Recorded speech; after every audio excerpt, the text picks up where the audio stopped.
Good afternoon, Inspirers. How are you all doing? I wanted to hop on really quickly because I've been very philosophical lately, and I've been thinking about all these different things. I've been kind of in creation mode, and one of the things I was thinking about yesterday was the menstrual cycle and its meanings that we've interpreted in society. Just so you know, my dog Ayla is here, my kitten is here. She just knocked down the grate for the fireplace and it made a big bang, which is why I needed to end the previous live video.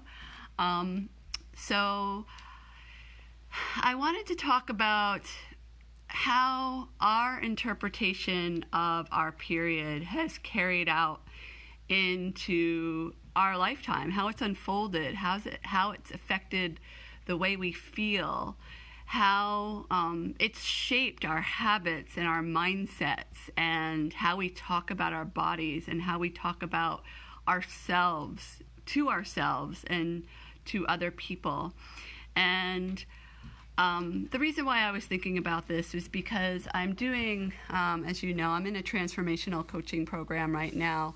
And one of the things that we discussed is habits, right? And how habits are not necessarily those bad things that we do, like smoking and drinking too much or being a couch potato, but habits can also be the way that we think, right?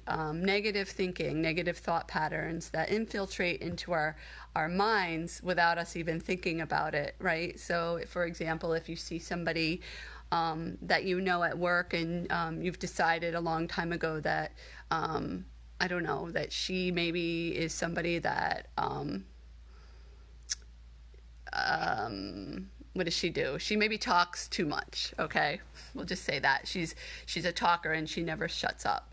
So every time you see this person in the hallway or whatever, you're going to say, oh, there is so-and-so, she talks too much. And that becomes this habit, this repetitive pathway that's formed in our brain that enables us or allows us to do the same thing over and over again on repeat. So habits are physical behaviors, and habits are also mental behaviors, right? Mental patterns, loops that we do over and over and over again, often without thinking about it. And the reason why the brain, so habits are brain-based, right? And the reason why we have habits is to keep things easy for us, right? So if we learn how to eat spaghetti on a fork, right, we don't want to have to relearn that over and over again. So the brain forms a habit, a pathway in the brain, so we don't have to reteach ourselves every time we do something basic. So getting back to the period. So, I remember being 10 years old, learning about the menstrual cycle. Basically, for the first time, I had heard about it when I read Are You There, God? It's Me, Margaret. So if you're watching this and you remember this book, just say, yes, I remember reading this book. And if you learned about your period by reading this book, also just put a little comment below. So I remember hearing about my period, hearing that this thing was going to happen sometime in the next couple of years when I read this book, Are You There, God? It's Me, Margaret. And then I talked to my mom about it, and then I think my school had a program for all the girls to go with their moms or whoever, and there was this movie, and we got this little care kit with our first, pads and supplies and everything else. And there's my dog. She barks a lot. Sorry about that.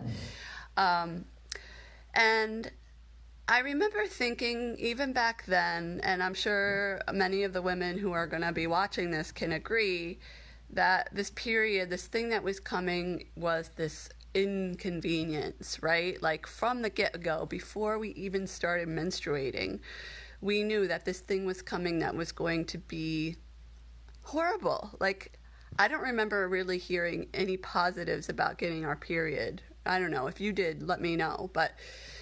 And then there was the PMS, and then there was the all the symptoms that came along with basically being a woman who had a menstrual cycle, right? And everything was defined as a woman by this thing. And as a woman who's had her share of heavy periods, inconsistent menstrual cycles, my period didn't really get consistent until I started going to acupuncture school, and I got acupuncture pretty regularly. And then I learned about diet and got really into nutrition, and then that's really when my period started to stabilize. And then more recently, I started to have more hormonal symptoms that showed up, and I had headaches, and I had all these other, I guess, perimenopausal symptoms. And again, not until recently the headaches went away. A lot of the symptoms that I experience when I have my period have gone away, except for now my period is just different than it used to be, and that's okay. But what I wanted to say is, what if our outlook on periods was just conditioning? Right? I was talking to one of my friends yesterday who grew up in India, and I hope it's okay that I'm telling this story, but she told me that she's my age, she's actually a little younger than me. When she was growing up in India, and when her mom and her sister and herself had her period, they were basically quarantined, had to be separated. Like, it was this big inconvenience, like you didn't talk about it with the men. It was like unheard of. And my husband grew up in an Indian family too, and he's shared some of that experience. Like, he doesn't know about women's periods. Maybe he probably knows more now that he's married to me, but it's not like he talked about it with his sister or with his mom, or it was always considered this like hush hush thing. Even in America, I remember feeling really embarrassed that my mom told my dad that I got my period. So anyway, what I was thinking about and wondering is, what if all of these symptoms that we get around our period are just a result of the historic programming that we as women have received, these messages that we received from our ancestors or whatever. It may not even been necessarily our experience, but it could be something that resides in our cells from many generations before, about the idea surrounding our menstrual cycle, right? That it's inconvenient, that it's painful, that every woman is irritable or has bloating before she gets her period, right?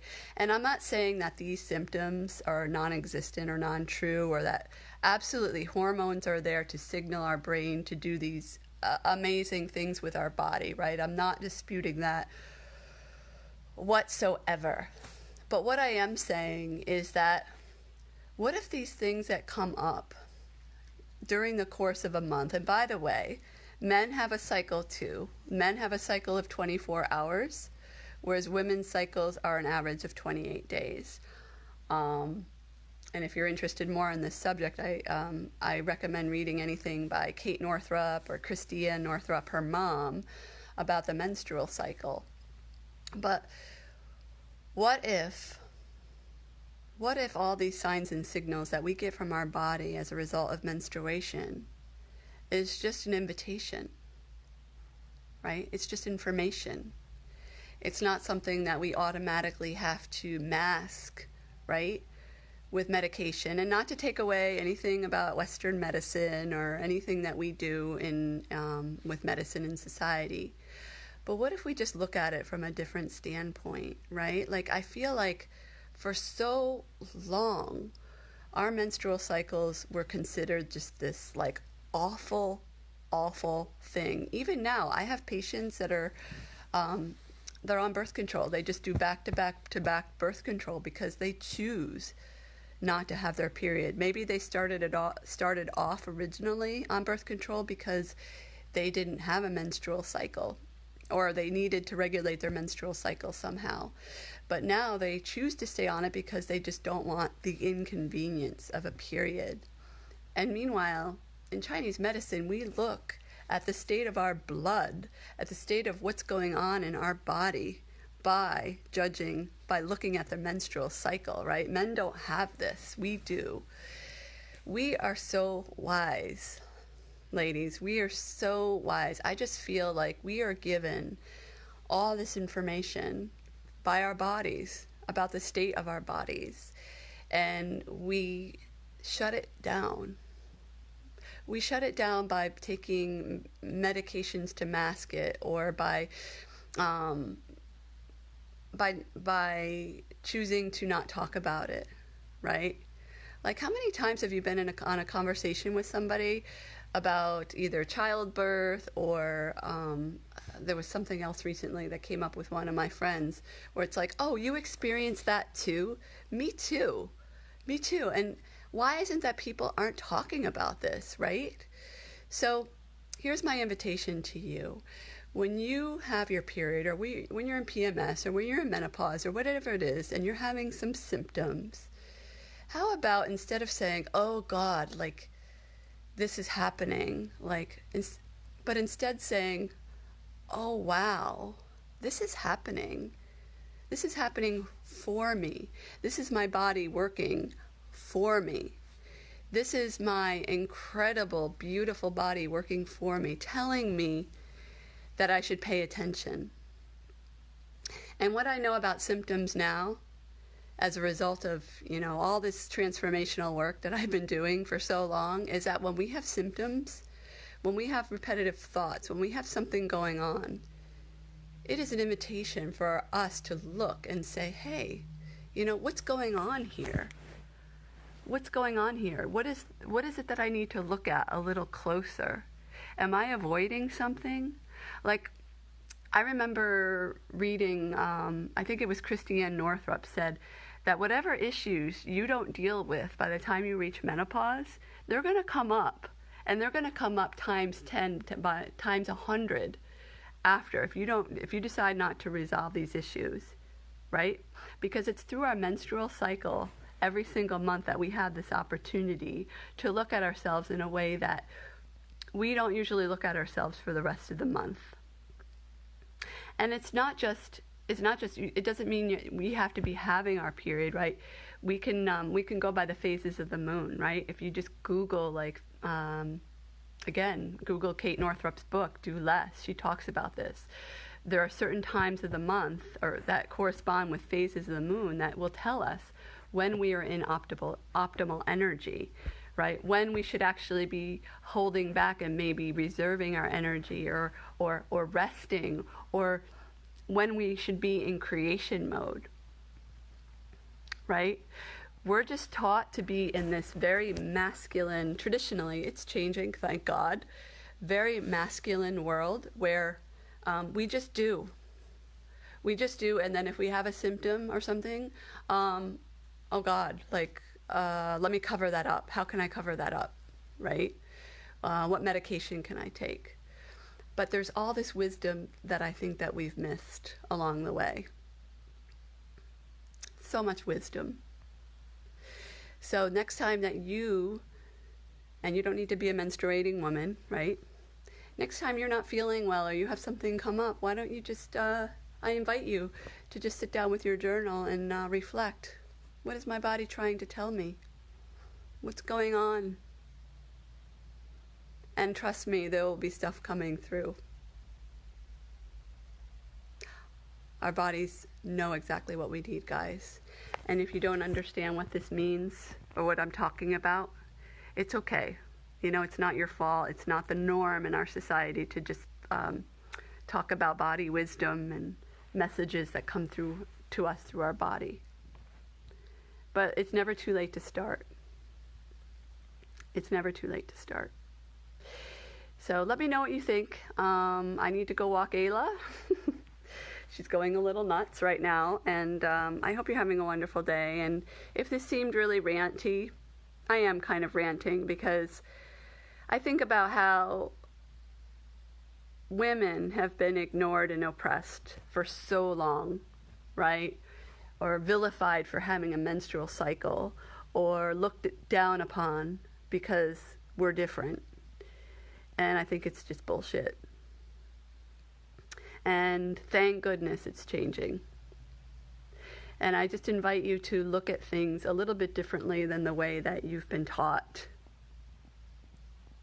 Because really, norms and rules and everything, it's just made up by other people, right? But what works for you? What works for you? What is your body telling you? Right?